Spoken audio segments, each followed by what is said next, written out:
Okay, folks, so welcome back. Uh, gonna be kind of a update to a layout update video that I just did yesterday. So yesterday I was running the mixed freight train, which was consisted of all these not the coal cars.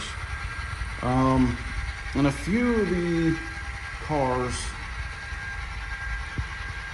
were giving me some problem spots. So one of the things that I figured out was from this turnout here to the other turnout that is down there was a bit too tight for everybody, and they weren't too pleased. So basically took the main line here and pushed it out just a bit further, and now everybody is kind of living in harmony. For the most part, they are living in harmony.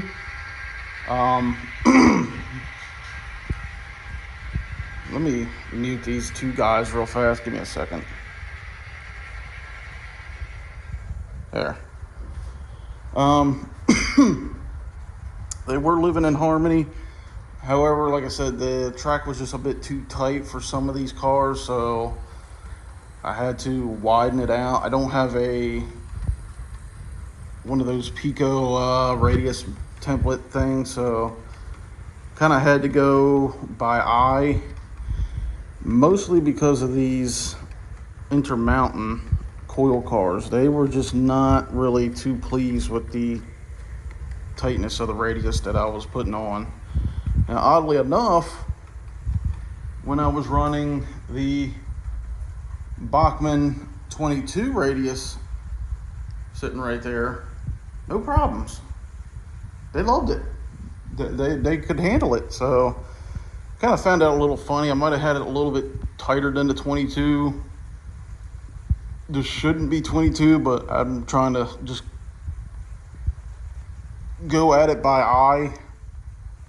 So, but now I got them straightened out for the most part. They are still, oddly enough, jumping on a couple of switches, but not bad. It's just like it's like the front axle, and that's it.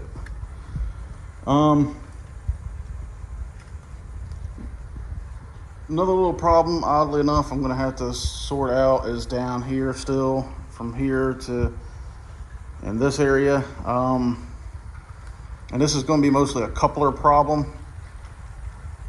I'm going to have to play around with it a little bit and maybe put some pieces of something like cardboard paper underneath of it and balance it out.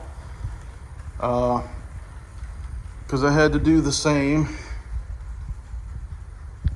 down here, as you can see, to get this area to match up pretty good with this area. And yeah, I could have just lifted up the entire layout, but these things are pretty solid and pretty heavy, so I'm not going to deal with that. And once I get ballast over it, you're not even going to notice it's there. So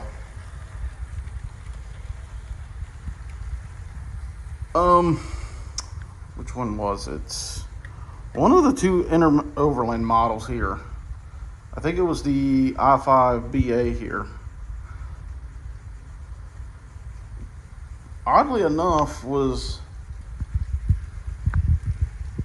not only shorting out a couple times, but it would pick the switch that's sitting right here. Let me get my flashlight.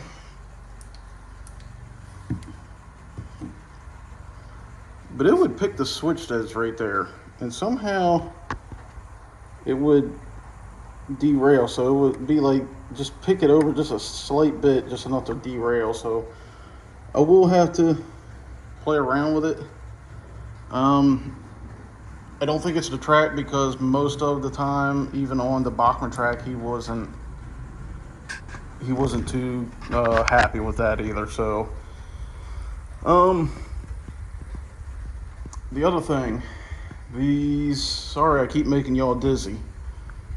These two GP9s here on the Bachmann track, they would not too please with running with each other. Now, it's not because of speed matching, but because of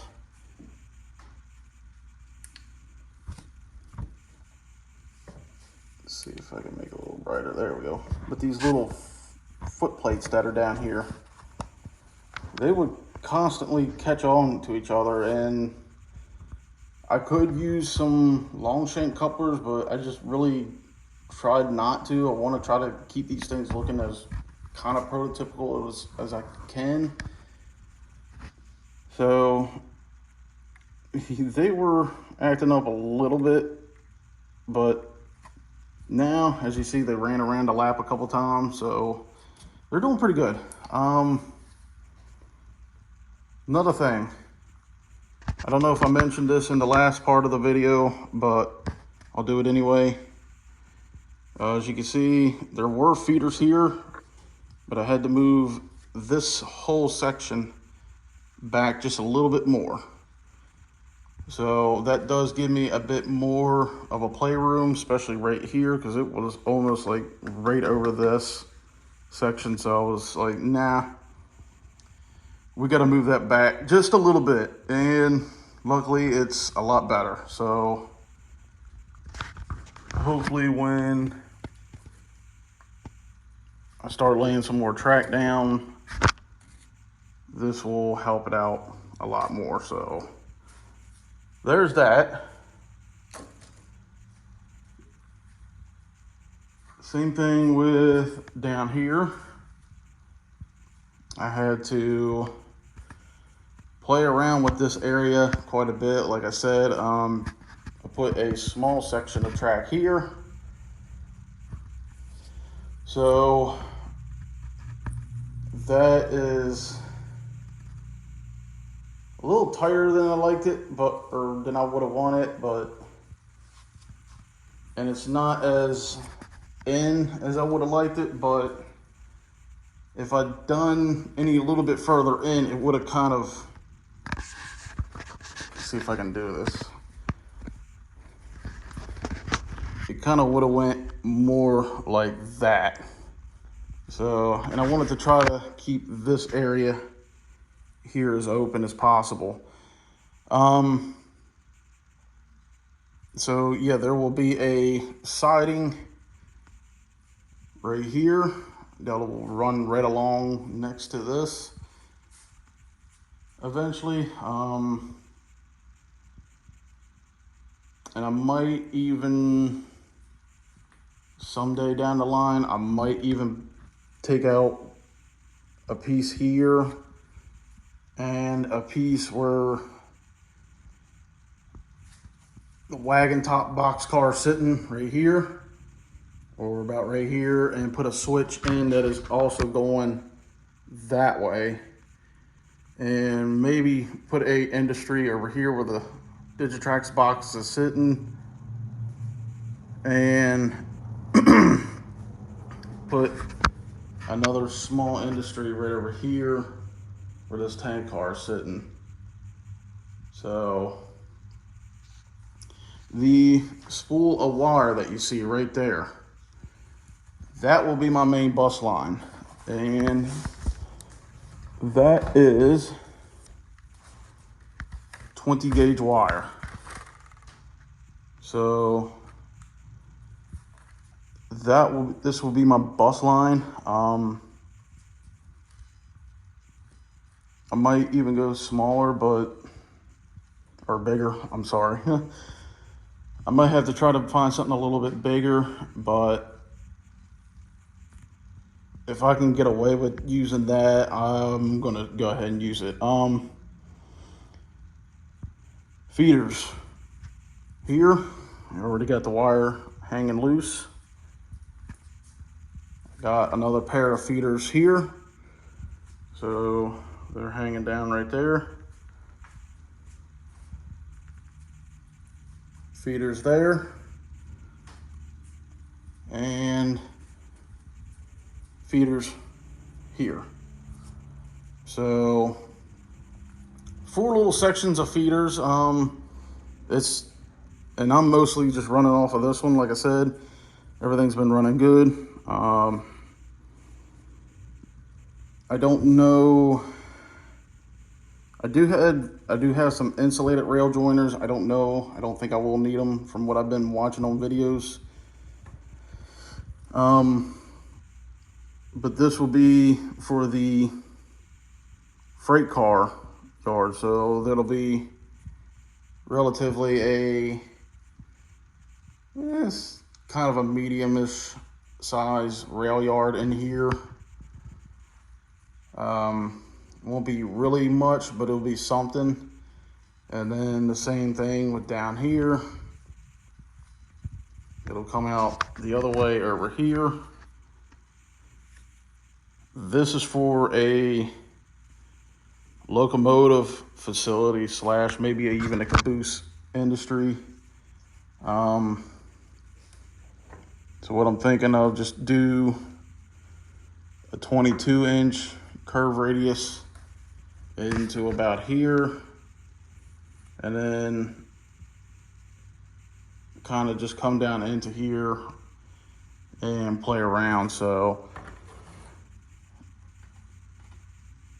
same with this track, it'll come up into here and then loop around. So it's not going to be a big yard, obviously, but it's going to be something. I already got a couple of plans laid out, so I drew them up quite a while back. So I'm going to lay them out in here and see what I can do with them. So other than that, like I said, I still got 2 more of these. I still got 2 boxes full of track, plus this section and a full section here. So plenty of track still to go around. Just need to order some more turnouts eventually, but that'll probably be, like I said, not until middle of the year of next year, 2026. So, but I'm happy, things are running. Now we just gotta hold out for the cold weather that is going to come in, and then the even more funner part, the heat. So until then, folks, I will catch y'all later. Bye for now.